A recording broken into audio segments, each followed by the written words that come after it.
molt bé per què la fem, però que, clar, la gent vol saber això com es porta a la pràctica. Hi ha una primera pregunta que ens fan tots els ponents de la taula, que és: la paraula que més he sentit en aquest debat ha estat anticapitalisme. Com creieu que una Catalunya independent podria deixar de ser-ho? Entenc que es refereix a deixar de ser capitalista.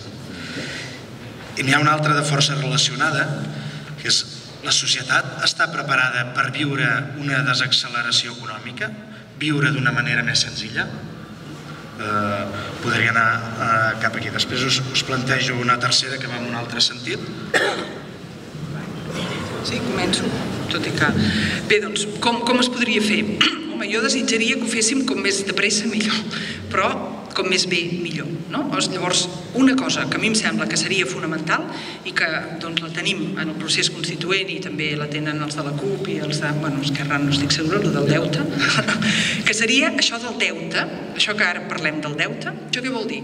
Que hem tingut en aquests darrers anys això que s'ha anomenat el rescat bancari, és a dir, hem tingut uns diners que han vingut cap a l'estat espanyol i que l'estat espanyol els ha fet servir per rescatar, aquesta paraula, uns bancs que tenien problemes i que, si no, s'haurien enfonsat. I un diu, i per què no els van deixar que s'enfonsessin? No, perquè si s'enfonsen els bancs, a darrere hi anem tots. Ja sabeu que això és el que els hi van dir a Islàndia, no? Islàndia va deixar que s'enfonsessin i la seva economia no va patir el que els havien dit. No és que ara sigui un paradís, ni molt menys, i tenen problemes, però això que els havien dit que passaria no va passar. Per tant, jo, si poguessin tirar enrere, estaria perquè aquests bancs els deixem caure i veiem llavors. Però el que no pot ser és que haguem fet el que hem fet, que és donar els diners als bancs sense contraprestació. O sigui, aquests bancs no els han de tornar els diners. I a més, no s'han compromès a posar, per exemple, els pisos que tenen en propietat tancats i buits per tot Barcelona i potser uns quants equivalls també, posar-los a servei de persones que no tenen casa. O sigui, no hi ha hagut... Això és una negociació feta en nom del poble, perquè estem en una democràcia, però en contra del que si ens ho haguessin consultat, la majoria hauríem dit, que potser hauríem dit no, que no rescatin aquests bancs. Per tant, volem una nova Constitució que quan s'hagin de prendre decisions així d'importants no es puguin prendre sense una consulta popular que avui en dia tampoc costa tant d'organitzar, per exemple.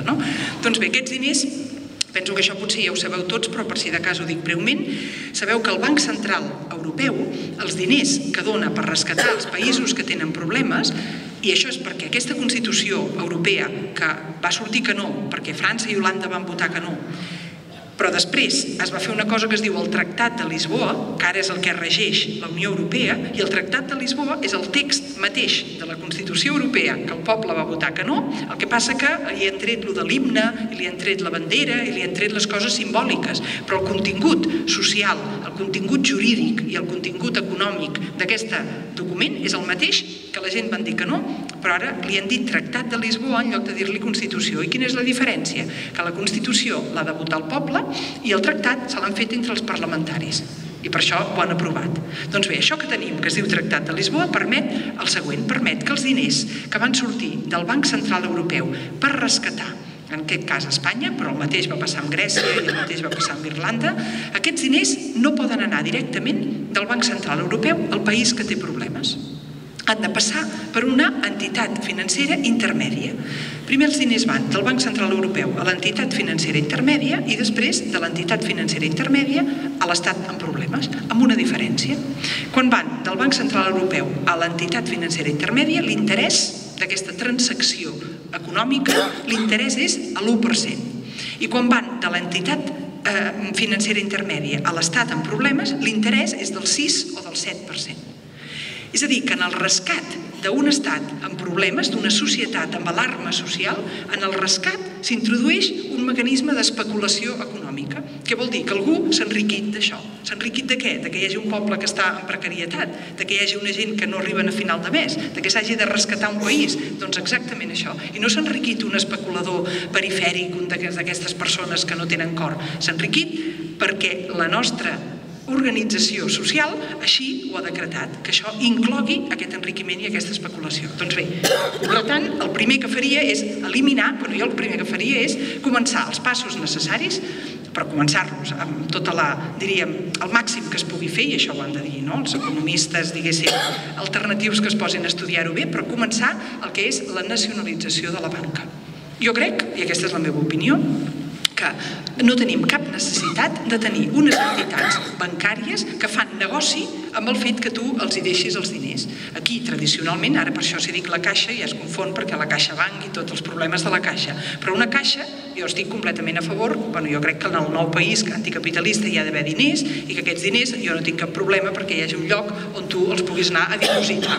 I aquest lloc que els vas a dipositar, doncs després, quan tu els necessites treure, els treguis. I mentre estan allà, els puguin deixar amb altres persones, o sigui que hi hagi crèdits, perquè aquestes persones tinguin alguns projectes i negocis i els tirin endavant. A mi tot això em sembla bé. El que no em sembla bé és introduir a dintre d'aquest banc el que és l'especulació financera i el que vol dir que algú comenci a fer circular aquests diners per tot el món i vés a saber quines menes de complicacions, diguéssim que ja no hi arribo, però que també curt, us vull dir, quan he estat a Berlín, com que jo estic al monestir, no tenim targeta de crèdit les monges, ni compte bancari, ni res, però a Berlín sí que n'he hagut d'obrir un per cobrar el sou de la universitat.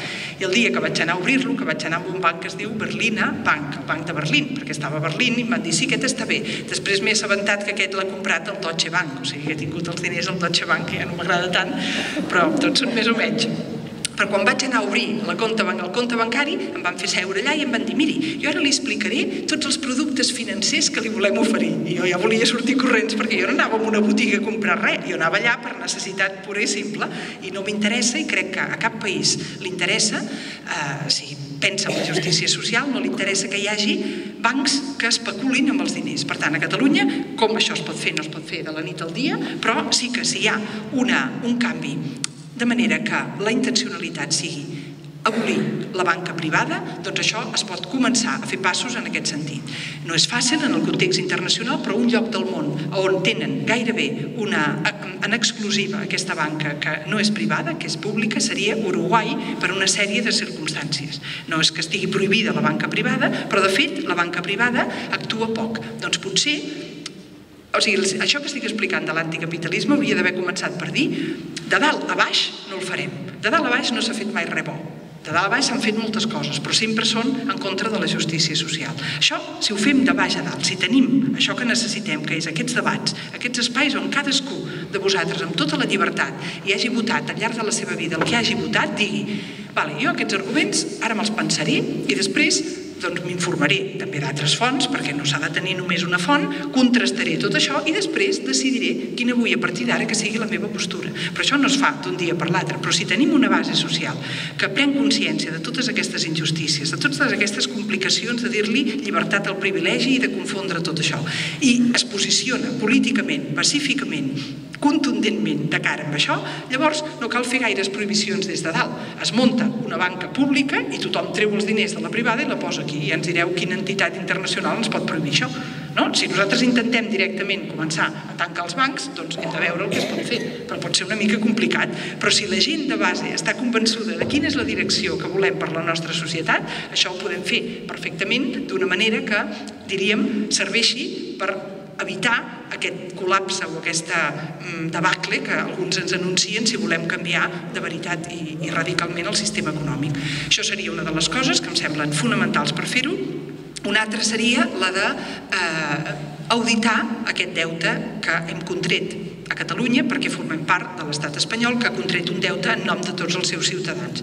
Això no és menor, això ho trobo molt important. Potser alguns de vosaltres, alguns ens hem passat tardes i temps fent campanyes en els anys 80 per als pobres països del tercer món pel seu deute extern. No que alguns ho heu fet, això? Com de dir, als anys 80, i va seguir això, però als anys 80 dèiem que els països del tercer món tenen un problema que és, produeixen molt, però del que produeixen, del seu producte interior brut, han de donar un tant per cent tan elevat, han de fer servir un tant per cent tan elevat per pagar els interessos d'un deute que van contreure alguns dictadors i persones que tampoc els havien escollit ells, amb democràcia, i que, a més, en alguns casos, aquests dictadors van agafar els diners que els va donar el Fons Monetari Internacional i els van posar a Miami, i es van fer xalets a Miami, i es van fer propietats, i no els van invertir en el poble. O sigui, el poble aquests diners no els ha vist. I ara estan pagant aquests diners, però per més que treballen, només paguen els interessos i no tots, amb la qual cosa el deute, en lloc de disminuir, encara augmenta.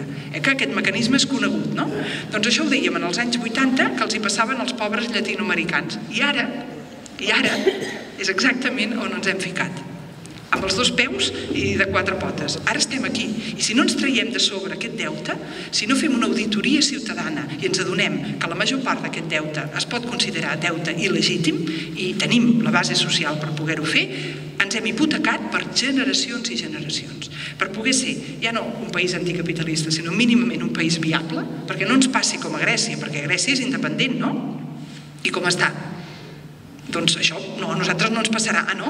Doncs si no ens traiem de sobre aquest deute, tenim el risc de trobar-nos en aquesta situació o d'evitar aquesta situació encara lligant-nos més en aquesta circulació de capitals, d'interessos i de, diríem, d'abús continu a nivell internacional que fa que cada vegada la distància entre els rics i els pobres estigui creixent, i això ho diuen totes les anàlisis, que la distància entre rics i pobres en els últims anys ha augmentat en un factor de multiplicat per 30, per 40, per 100, depèn de quins contextos. I també us vull dir una última dada, que és que Catalunya, en l'estat espanyol, Catalunya és la comunitat autònoma en què l'índex de Gini, que és l'índex que mesura la distància entre rics i pobres, ha augmentat més des que va començar la crisi. Per tant, això vol dir, clar, si el problema nostre fos només que no arriben suficients diners, aleshores tot Catalunya s'hauria d'haver empobrit, però tots igual, Si a Catalunya hi ha hagut un augment de l'índex de Gini, vol dir que des que ha començat la crisi, algunes i alguns catalans, de fet, han fet negoci i d'altres han anat per avall. Per tant, ens interessa no perdre de vista que el problema no és només que no tenim suficient finançament que ens vingui de fora, sinó què fem amb aquest finançament i com el repartim. Per tant, aquests serien els dos primers punts i la resta de punts que té, per exemple, el procés constituent, que també inclou el tema de les energètiques. Hi ha un grup d'enginyers que van venir a Montserrat, i jo els conec personalment, que tenen tot un estudi fet de la viabilitat energètica a Catalunya només amb energies renovables. No tots els països són viables perquè han de tenir recursos, però a Catalunya, entre el sol i l'aigua i el vent, tenim recursos per poder generar no les energies domèstiques, no per encendre el llumet de casa i tenir la dutxa calenta, sinó l'empresa, tenir tots els recursos per la nostra producció industrial a Catalunya generats a partir d'energies renovables. I no només és viable des d'un punt de vista energètic, sinó que és, segons aquests enginyers, que són professors de la universitat, segons aquests enginyers és més barat. Seria més barat perquè, a més, la previsió de la pujada dels preus del petroli, que és el que ara estem consumint sobretot, fa que encara es disparin més aquestes factures energètiques. Això és un altre exemple del que faria, però ara li passo al Manuel per ser. Si pot ser. Quina era la pregunta?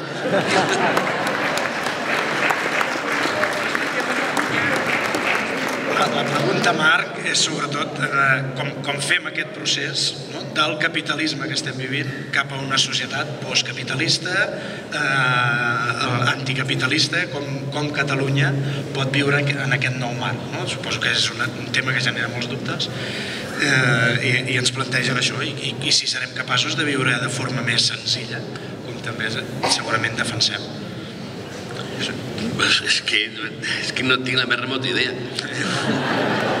No sé, no, de debò sí, no sé. No sé. Com es fa? No sé, jo què sé. No, ara no estic fent una ironia, és a dir, ara jo no em veig amb ànim i crec que seria deshonest, inclús una miqueta d'impostor si em permetés, diguem-ne, oferir una fórmula que no sigui la que Teresa ha apuntat, que evidentment implica socialitzar el que són recursos, però ja que sé, no sé, no sé, perquè és que tinc que saber, és que no sé, m'ho hagués preparat una miqueta, però, o sigui, tu no pots arribar a un lloc i et diguin com es passa del capitalisme al socialisme, perquè això, vull dir, no sé, té una preparació, té un tràmit, i ara mateix, no sé, no m'ho havia preparat.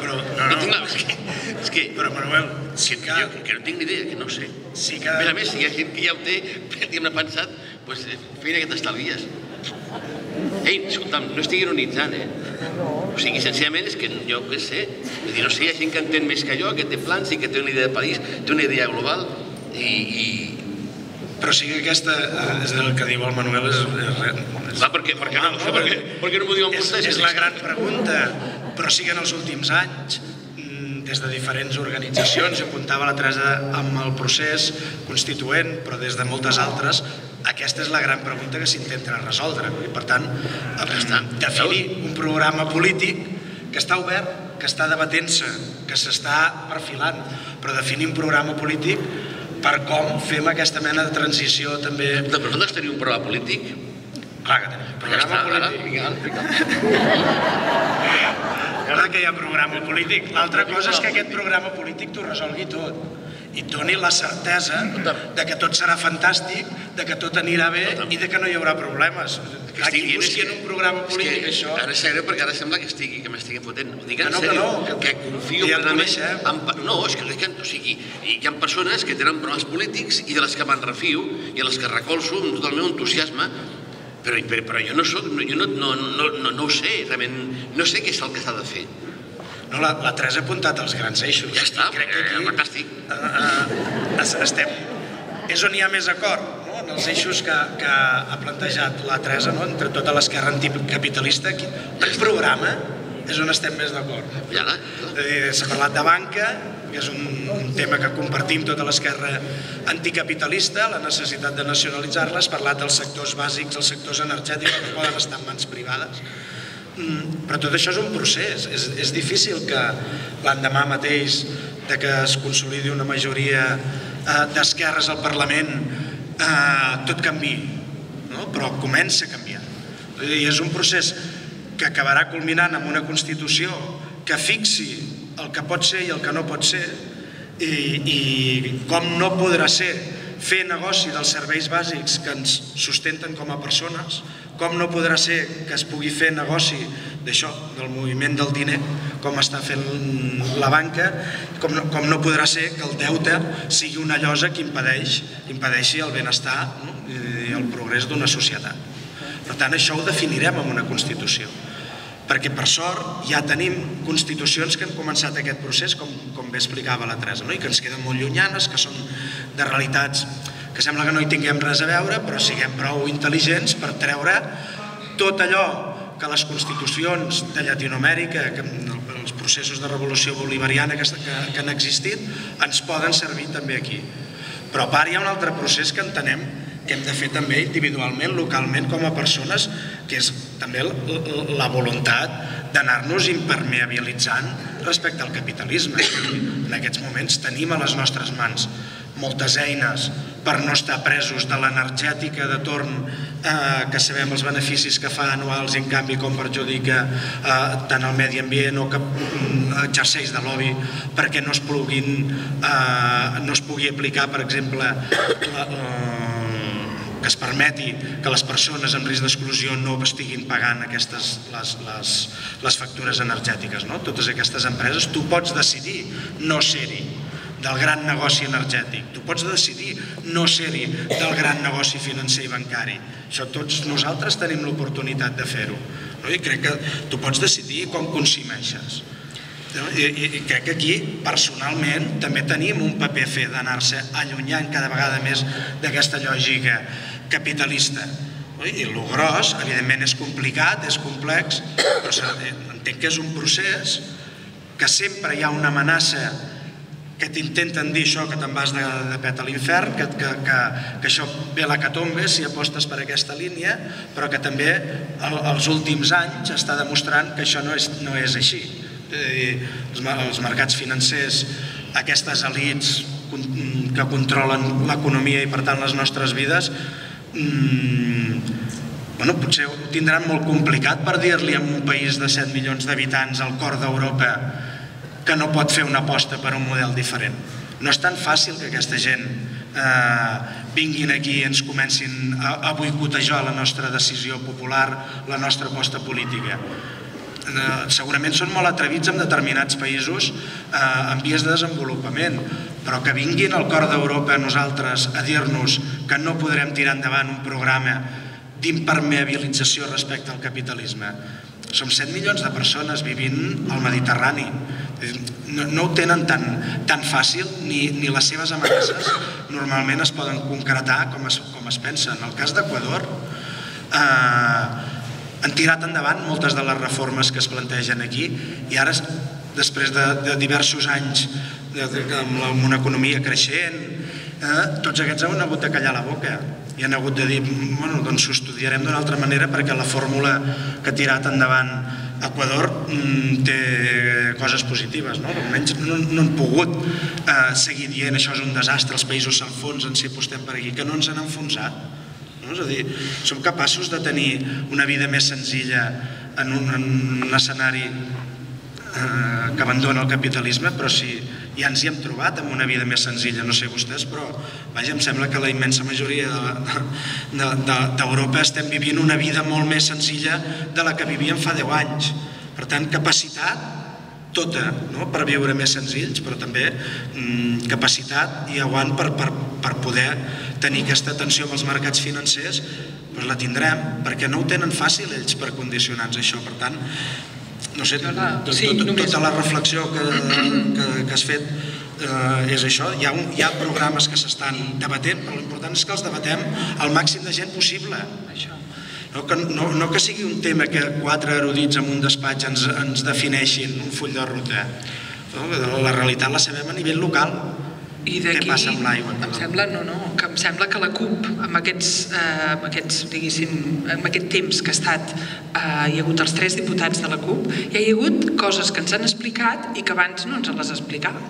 O sigui, aquesta cosa de poder conèixer com funciona de veritat, encara que en un primer moment no es pogués canviar de cop, només de saber com funciona i de quina manera està lligat que una cosa condiciona l'altra i porta l'altra, jo crec que això hi hauria d'haver una primera fase on realment aquest coneixement es pogués debatre, es pogués extendre i es pogués conèixer de veritat aquesta manera de tenir lligat poder polític i poder econòmic, aquesta manera de fet, tenir el poder polític sotmès a aquests poders econòmics i aquests interessos. Avui hem pogut dir 4 paraules d'això, però això s'ha de conèixer i s'ha de conèixer no només en els seus grans trets, sinó, per exemple, a Valls. Què passa a Valls, com està, quin és el moviment, diguéssim, de capital que passa a Valls i de quina manera, qui se'n beneficia i de quina manera. I jo crec que també és molt important això de les taules populars que es diu, quan vaig estar a Venezuela la primera vegada, allà estaven posant en òrbita el satèl·lit Simón Bolívar. I aquí nosaltres tenim un satèl·lit a Europa que es diu el Galileo Galilei, perquè el GPS és un satèl·lit nord-americà. Llavors, això dels satèl·lits, de les telecomunicacions i de l'espectre electromagnètic és un altre d'aquests recursos estratègics que no es poden privatitzar o deixar que es privatitzin. Doncs bé, Europa deia, no, el GPS és nord-americà, aquí volem el satèl·lit propi i el vam posar en òrbita. Jo quan vaig arribar a Venezuela, no només era per Venezuela, sinó tots els països d'aquella zona, posaven en òrbita amb la mateixa intenció, no dependre del GPS nord-americà, posem en òrbita el que ells li diuen el Simón Bolívar. Però la diferència és que quan nosaltres el vam posar en òrbita aquí, el vam posar en òrbita i prou. Quan allà, abans de posar-lo en òrbita, van organitzar a nivell de tot l'Estat el que en deien les messes tècniques populares. I jo vaig anar a una d'aquestes messes i la messa era un espai com aquest, hi havia la taula, allà venien uns enginyers i la gent començaven a preguntar bueno, i això del satèl·lit com és de gran? I jo vaig pensar, doncs jo no sé com és, què és com una casa de pisos o és com, no sé, com és de gran un satèl·lit. I de quins materials està fet un satèl·lit? Doncs jo què sé, de quins materials? O sigui, però és que m'ho preguntessin a mi, jo estava allà i els experts anaven contestant. I aquests materials dels que està fet un satèl·lit, en quin país s'obtenen i qui controla això? Perquè de vegades hi ha materials d'aquests tan importants per les telecomunicacions que només s'obtenen en un país de l'Àfrica que després es generen guerres per obtenir i assegurar l'obtenció d'aquest material. Un seguit de preguntes que, per mi, la democràcia només té sentit quan es fa aquest trasbàs d'informació, perquè si no anem dient democràcia, però clar, és com em passa a mi amb el tema sanitari, quan va passar allò de la grip A, o ara amb la vacuna del papil·loma, que jo no la recomano i que ara no és el tema i no començaré amb això, però que hi ha molts motius per no recomanar-la, però clar, la llibertat, si tu et diuen aquesta vacuna és segura i és efectiva, vol que li posi la seva filla o no? Doncs jo amb la meva sobirana llibertat dic, i tant que sí, posi-n'hi 2 vegades per si de cas. Però si ve un altre i em diu, miri, aquesta vacuna no s'ha demostrat la seva efectivitat i té risc de crear una malaltia paralitzant de per vida o fins i tot la mort. Jo dic, home, doncs deixi-m'ho pensar, sap? Jo no li poso a la meva filla. És a dir, que la meva llibertat no es pot deixar a l'aire com si fos exercible en qualsevol context, sinó que depèn de la informació que m'arriba i aquesta informació que m'arriba depèn de com tinc estructurats els canals d'informació de la societat. I respecte al que deia el Gerard d'aquesta espantar-nos que això és impossible fer-ho, doncs la metàfora bíblica o la imatge bíblica que faig servir és la del gegant amb els peus de fang. O sigui, realment és un gegant. I com més amunt mires en aquest gegant, més li trobes l'or i la plata i el bronze que brilla i una cosa imponent i més t'espantes, no? Com més amunt mires, més et sembla que això és un gegant impossible de tombar. Però no es tracta de mirar amunt, es tracta de mirar avall, i si mires avall, aleshores és quan te n'adones d'aquests peus de fang, que vol dir tot aquest entramat d'abusos i de, diríem, conxorxes entre el polític i l'econòmic, que aquest és un punt vulnerable on aquest sistema, doncs si és que ho volem, i si és que els que ho volem no som una minoria, sinó que comencem a ser majoria en el nostre país, aquest gegant el tombem. Sí.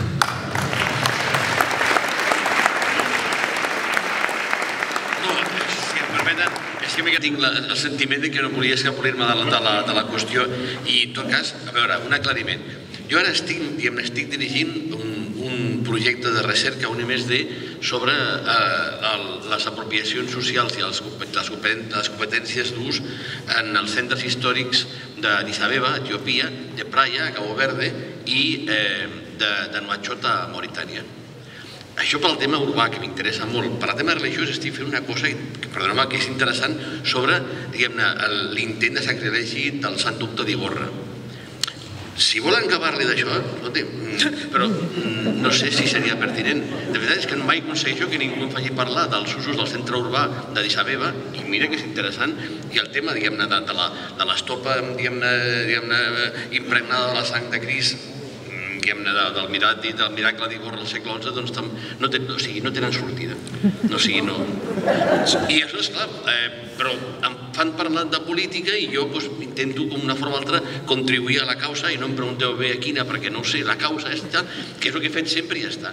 Aleshores, el que vull dir és que jo no tinc un criteri. Jo quan sento a la Teresa o al Gerard em sento realment envejós que algú pugui elaborar una teoria general a propòsit de tal com estan les coses de la societat, del seu futur i dels seus projectes. I jo no puc ser ni competitiu ni competent en aquest àmbit, perquè no tinc, no sé, jo què sé, la banca. O sigui, és més, jo no entenc de política. No tinc criteri polític. Miri, una cosa. Un segon. No, acabo l'argument. Ho ordenem una mica perquè és tard. L'argument que deia, escolti'm, o sigui, jo vaig pel carrer i veig amb uns pavos davant d'un taller, amb una pancarta i tal, i jo estic del seu costat. O sigui, no tinc ideologia, jo què sé, jo m'apunto, dic el que sé, jo torno a repetir, veig els tios davant d'un taller amb una pancarta i tal, ja està, no sé, i és que més no li pregunto, no pregunto quines són les causes de la seva lluita. Per què? Perquè, hosti, el meu simplement és pur vici. O sigui, jo estic del seu costat i soc comunista perquè m'agraden els treballadors. Punt, ja està, però no tinc ideologia. O sigui, i per això estic dient, ara bé, mirin, la meva vida, diguem-ne, sempre ha sigut una miqueta complicada. He tingut que estar a la presó. M'han fotut, diguem-ne, processos, consells de guerra, diguem-ne, tribunals militars. L'última vegada que em va agafar la policia va ser fa 5 anys perquè no sé què deien que havia fet, que havia saltat la Torre Akbar. Tu no és que m'hi veus capaç. Bueno, en fi, no importa. O sigui, no. I bàsicament, el que dic bàsicament és que la qüestió no és tant que estiguem en condicions de fer propostes, perquè no tothom és ni el Gerard ni la Teresa i no tothom té aquesta mena de plànol de la realitat que li permet d'una forma, diguem-ne, competent, mai millor dit, d'explicar coses i arribar a solucions. Ara, l'únic que li dic bàsicament és que el que sí que és la matèria primera de qualsevol cosa, bàsicament és la lluita. I que no et serveix de retenir ideologia si després no se't veu al pèl. Perquè el problema sempre bàsicament és el mateix. Evidentment que no és el cas, no? Però, o sigui, el que compta no és que siguem capaços de pensar d'una forma ordenada, pertinent, adequada i tenir alternatives. El problema està en que encara que no les tinguem, donem la cara i de tant en tant la perdem. O sigui, això és el que diem que compta. O sigui, si tot això que estem parlant no es tradueix en una implicació directa, no en un compromís, no, un compromís, això és com la relació entre compromís i implicació, que és la relació que hi ha amb els ous amb bacon, és una cosa similar. Amb els ous amb bacon, ja saben, la gallina es compromet i el porc s'implica. Doncs bé, el que dic bàsicament és que el que hem de fer és implicar-nos. Llavors, clar, Aquí el que fa falta, bàsicament, és que siguin persones com el Gerard Adreça que estiguin en condicions d'aportar teories, d'oferir perspectives, de fer-nos plans, i també és important que, de pas, aquells que tenim, diguem-ne, menys competència per elaborar teories generals, estiguem en condicions de donar la cara, que en definitiva és el que caldrà. Perquè si aquest país és independent no és perquè tinguem una alternativa, sinó perquè encara que no la tinguem hem estat al carrer per fer-lo possible. Diguem-ne, dependrà, i dependrà de gent que no té grans teories. Dependrà de gent com vostès, com jo i com la Teresa i el Gerard, diguem-ne, quan de paisà i arran de terra estiguin on han d'estar. Més que res, aquest discurs ho faig una mica per disculpar-me, perquè realment reconec que no sé què fer.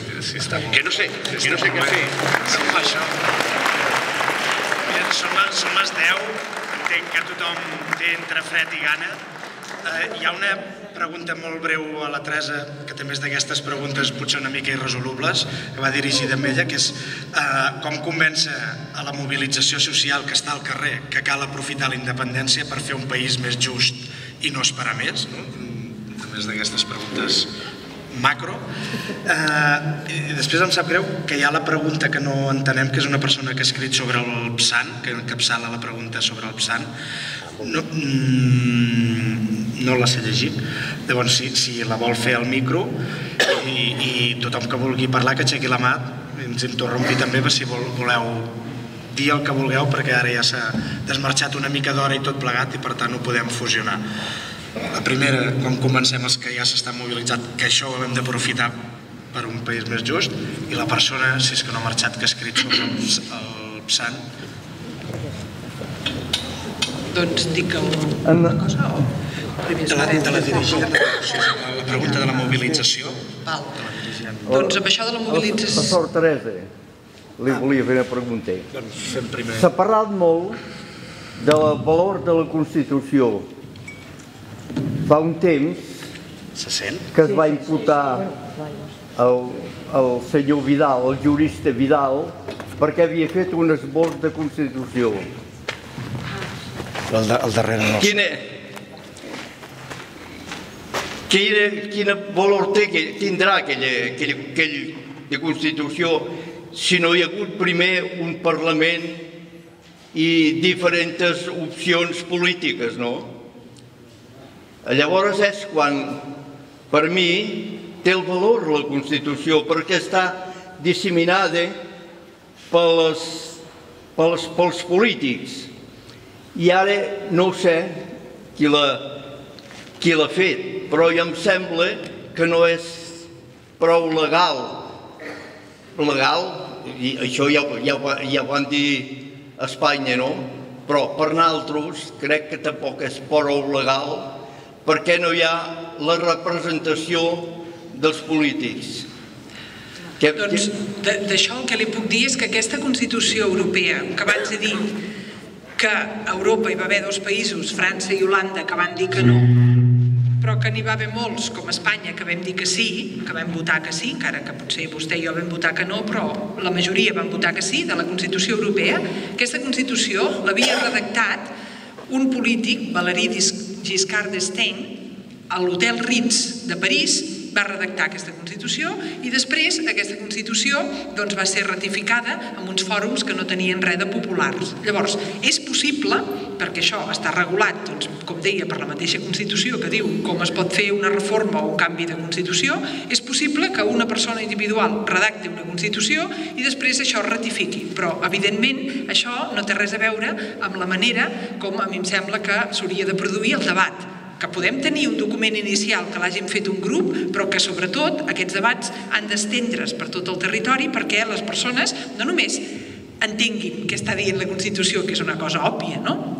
Sinó que es puguin plantejar alternatives i que es puguin escoltar totes les veus i que pugui haver-hi un debat encès i que això duri. Jo m'imagino que el període aquest constituent, com a mínim ha de durar 2 o 3 anys perquè es faci una Constitució que pugui ser amb garanties i pugui ser diferent. Perquè si no, per agafar un document que ja existeix i ratificar-lo, amb això no aconseguirem aquesta societat diferent. Molt bé. I de la pregunta d'abans, jo si l'entenc en concret, seria com aprofitar la gent mobilitzada per la part de la justícia. Jo, potser la traducció, el que ha fet la pregunta no la veu adequada, però jo entenc que és dir l'Assemblea Nacional de Catalunya, que mou a tantíssima gent, però que fins ara intentava fer aquest discurs de dir primer la independència i després ja discutirem del model de país. Però la mateixa Assemblea Nacional de Catalunya aquest any passat ja va canviar en aquest sentit i va organitzar allò que se'n diu el país que volem.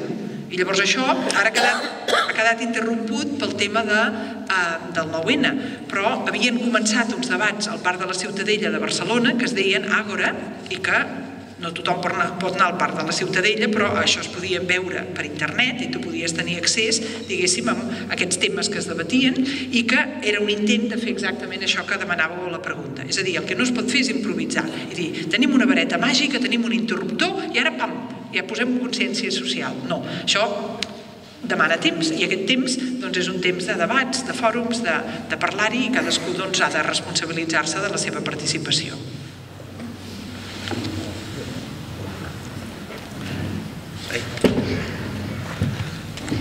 Si hi ha més preguntes, no preguntes, o si algú vol fer aportacions en el debat, amb el que s'ha dit, qüestionar coses que s'hagin pogut sortir dels que estem aquí dalt. Fa fred i tenim gana, però no passarà en els propers anys que tornem a tenir la Teresa i el Manuel a Valls. Fa fred. Moltes gràcies a tothom per haver vingut i a treballar perquè aquest 9-N sigui un esclat de democràcia.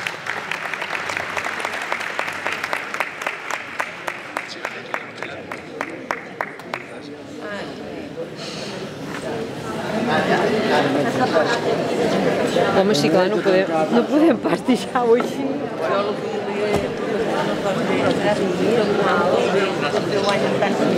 No, es vagi guany, no, això és el de la CUP. El de la CUP, com a...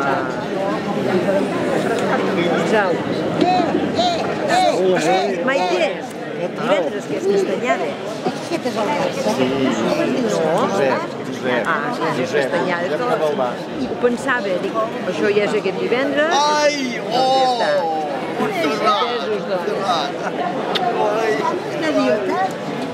ai, quina cosa.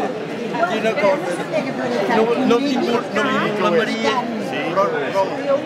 però la Maria Plantera és una dona, fam. Estan valent d'aixecar-se.